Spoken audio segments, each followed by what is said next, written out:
آج ہم بات کر رہے ہیں امریکہ اور ایران کے درمیان بڑھتے ہوئے اس بحران کی، جو دنیا کو ایک نئی عالمی جنگ کے دہانے پر لے آیا ہے۔ اور یہ معاملہ صرف ان دو ممالک کا نہیں ہے، اس کے اثرات پوری دنیا پر پڑ سکتے ہیں۔ اندازہ لگائیں کہ صورتحال کتنی سنگین ہے کہ ایران کے ایک سینئر فوجی افسر بریگیڈیئر جنرل محمد رضا نے ایک بہت بڑی وارننگ جاری کی ہے۔ ان کا کہنا ہے کہ بھائی اگر اب جنگ ہوئی تو یہ کوئی چھوٹی موٹی لڑائی نہیں ہوگی، بلکہ ایک ایسی عالمی جنگ ہوگی جو سب کو اپنی لپیٹ میں لے لے گی۔ تو آخر آبنائے ہرمز یعنی دنیا کی اس سب سے اہم بحری گزرگاہ میں ہو کیا رہا ہے؟ آخر ایسی کیا بات ہے جس نے پوری دنیا کو تشویش میں ڈال دیا ہے؟ آئیے اس بحران کی جڑ کو سمجھنے کی کوشش کرتے ہیں۔ سب سے پہلے تو یہ سمجھتے ہیں کہ یہ تنازع جس جگہ پر ہو رہا ہے یعنی آبنائے ہرمز وہ اتنی اہم کیوں ہے؟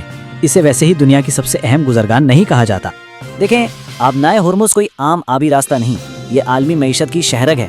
دنیا کا تقریباً 20% تیل یہیں سے گزرتا ہے، تو سیدھی سی بات ہے جس کا اس پر کنٹرول ہوگا اس کا عالمی توانائی کی مارکیٹ پر اثر ہوگا، اور یہی وجہ ہے کہ یہ بین الاقوامی سلامتی کا ایک بہت بڑا مسئلہ بن چکا ہے۔ اب ایران نے یہاں اپنا کنٹرول دکھانے کے لیے کچھ بڑے قدم اٹھائے ہیں جو بین الاقوامی قانونوں کے لیے ایک چیلنج ہے۔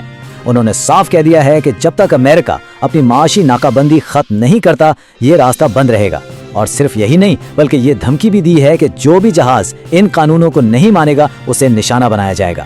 ایران کے ان اقدامات نے واشنگٹن اور تہران کے درمیان ایک بہت ہی خطرناک قسم کا سفارتی تعطل پیدا کر دیا ہے، مطلب دونوں طرف سے کوئی بھی پیچھے ہٹنے کو تیار نہیں ہے۔ دوسری طرف واشنگٹن میں بھی صورتحال کافی کشیدہ ہے۔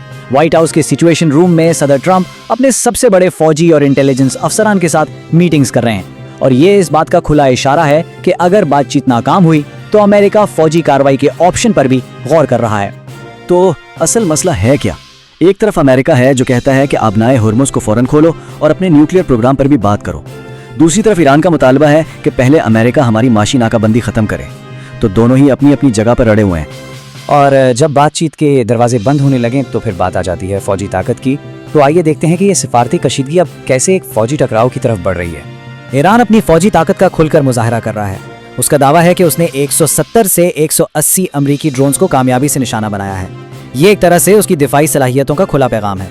اور بات صرف ڈرونز تک ہی محدود نہیں، ایران نے اس سے بھی بڑا دعویٰ کیا ہے کہ اس نے امریکہ کا ایک انتہائی جدید F-35 اسٹیلتھ لڑاکا طیارہ مار گرایا ہے۔ یہ وہ طیارہ ہے جسے تقریباً ناقابل شکست سمجھا جاتا ہے۔ تو یہ دعوے اور نئے میزائلوں کی دھمکیاں بتا رہی ہیں کہ ایران کسی بھی صورتحال کے لیے تیار بیٹھا ہے۔ اور پھر ایک ایسی دھمکی دی گئی جس نے ساری دنیا کو ہلا کر رکھ دیا۔ ایرانی وفد کے سربراہ باقر کالیباف نے امریکیوں کو براہ راست کہا، اگر امریکی مائن سویپر 1 انچ بھی آگے بڑھا تو ہم یقیناً فائر کریں گے۔ یہ ایک ایسی دھمکی ہے جو جنگ کا الارم بجا رہی ہے۔ یہ آگ صرف امریکہ اور ایران تک محدود نہیں رہی، اس کے شعلے اب پوری دنیا میں پھیل رہے ہیں، اور مختلف ممالک اور صنعتیں اس پر اپنا رد عمل دے رہی ہیں۔ اب دیکھیں، دنیا کے دوسرے کونے سے بھی آوازیں آ رہی ہیں۔ مثال کے طور پر برازیل کے صدر نے سوشل میڈیا پر جنگ کی دھمکیوں کے اس تبادلے پر سخت تنقید کی ہے، جو ظاہر کرتا ہے کہ عالمی برادری کتنی پریشان ہے۔ خطے کے جو ممالک ہیں جیسے متحدہ عرب امارات، وہ بھی پریشان ہیں۔ ان کا موقف ہے کہ اس اہم آبی گزرگاہ پر کسی ایک ملک کا کنٹرول نہیں ہونا چاہیے۔